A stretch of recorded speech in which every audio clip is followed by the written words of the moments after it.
반갑습니다. 얼마 전에 후배한테서 전화를 한 통 받았습니다. 명예 전역을 생각 중인데 전역 전에 준비해야 할 것들이 무엇인지 궁금하고 조언을 좀 부탁한다고 연락이 왔습니다. 여러 가지 조언을 해주며 제 나름대로 느낀 바가 있었고 지금이라도 내가 준비했던 과정들을 공유해주면 좋겠다는 생각을 해서 유튜브를 찍게 되었습니다. 현재 군 복무 중이거나 전직 지원 상태에 있는 후배들에게 알려주고 싶은 말은 퇴직 전에 한두 개 정도 자격증을 준비해서 퇴직했으면 하는 것과 제일 늦은 나이까지 일할 수 있는 것이 역시 시설관리 분야이며 망설이지 말고 자격증을 준비하고 도전하라는 말을 해주고 싶습니다. 자격증을 공부할 때는 나라사랑 포털이나 제대군인 지원센터 사이버연수원에 있는 자격증 강좌를 활용하여 공부하면 도움이 된다는 것과 반복해서 동영상 강의를 들어가면서 공부하면 무엇이든 할 수 있겠다라는 말을 전해주고 싶습니다. 2012년 9월 부사관과 준사관 생활을 마치고 퇴직을 한 지 11년이라는 세월이 훌쩍 지나갔네요. 전직 지원기간 1년을 정말 열심히 살았던 것 같습니다. 군 생활 동안은 작전 행정 업무를 했지만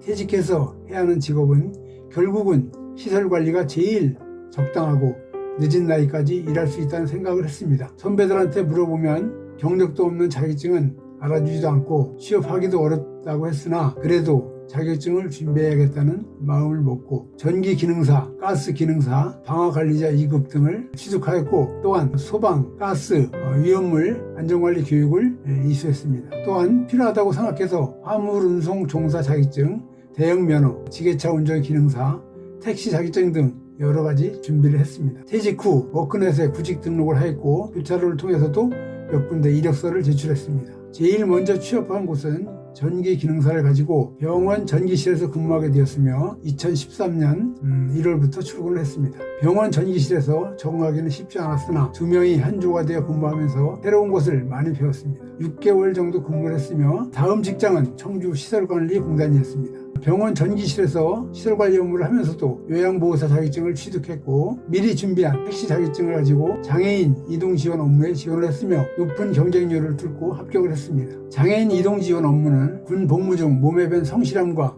봉사정신을 바탕으로 열심히 생활했습니다. 아침에 출근해서 차량의 시동을 켜면 어느 지역으로 가서 장애인이나 몸이 불편하여 요양등록을 받은 어르신들을 병원이나 안마사무실, 주간보호센터 등으로 이동시켜주는 업무였습니다. 안전이 우선시되는 일들이라 여유있는 시간을 두고 배차가 되니 운행에 큰 부담 없이 근무할 수 있었습니다. 근무하는 동안 후배들에게도 추천하여 같이 근무하기도 했습니다. 공기업이라는 자부심에 책임감을 가지고 열심히 근무했으며 그 대가는 성과급으로 돌아오기도 했습니다. 아쉬운 점은 60세가 정년이라는 것으로 또 다른 직장을 준비해야 한다는 것이었습니다. 4년 4개월의 근무를 마치고 다음 직장은 그동안 준비했던 자격증을 가지고 시설관리 업무를 해야겠다고 마음먹었습니다. 취득한 자격증 중에 가스기능사를 가지고 가스주유소 안전관리 업무에 지원했지만 인원이 부족할 때는 가스 충전 업무도 해야 된다고 하여 포기했습니다. 그리고 전기기능사와 방화관리자 자격증을 가지고 30분 거리에 있는 롯데 신선 품질혁신센터라는 곳에 시설관리로 지원했으며 합격을 했습니다. 근무 형태가 주야 비휴로 야간 업무 후에 이틀간의 휴식이 주어진다는 것이 마음에 들었습니다.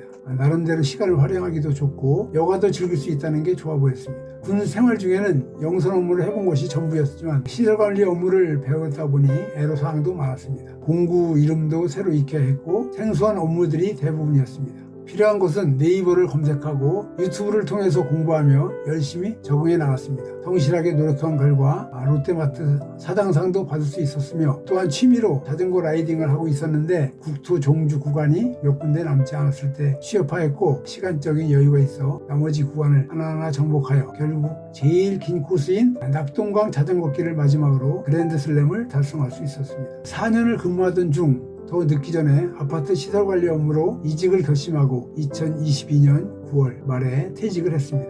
여러 군데 이력서를 냈으나 면접 전화는 오지 않았고 어렵게 두 군데 면접을 보면서 아파트 시설관리는 정년이 65세라는 얘기를 들었습니다. 그런 얘기를 듣고 이제 늦었구나 하는 생각을 하고 바로 포기를 했습니다. 다음으로 셀프 주유소 운영 관리직에 지원하게 되었습니다. 집에서 10분 거리에 있어 출퇴근에 부담도 없고 하여 지원했으며 세차기를 운영해야 하는 부담감은 있었습니다. 주유소에 근무하며 또 다른 직장을 찾고 있던 중 예전에 근무하던 롯데 신선 품질혁센터에서 종전 근무자가 갑자기 퇴직했던 연락과 함께 다시 근무해달라는 연락이 있어 자리를 옮기게 됐습니다. 현재 당비유 업무로 24시간 근무 후에는 이틀간의 휴식을 가지고 근무하고 있습니다. 좋은 점은 건강만 뒷받침되면 정년 없이 일할 수 있다는 것과 휴식 시간이 많아 여가 생활을 즐길 수 있다는 것입니다. 짬이 나는 대로 자전거 라이딩을 즐기며 건강관리도 하고 좋아하는 영화를 수시로 볼 수 있다는 것이 참 행복합니다. 유튜브는 어느 날 아들이 공부하는 프로그램을 접하고 자전거 라이딩을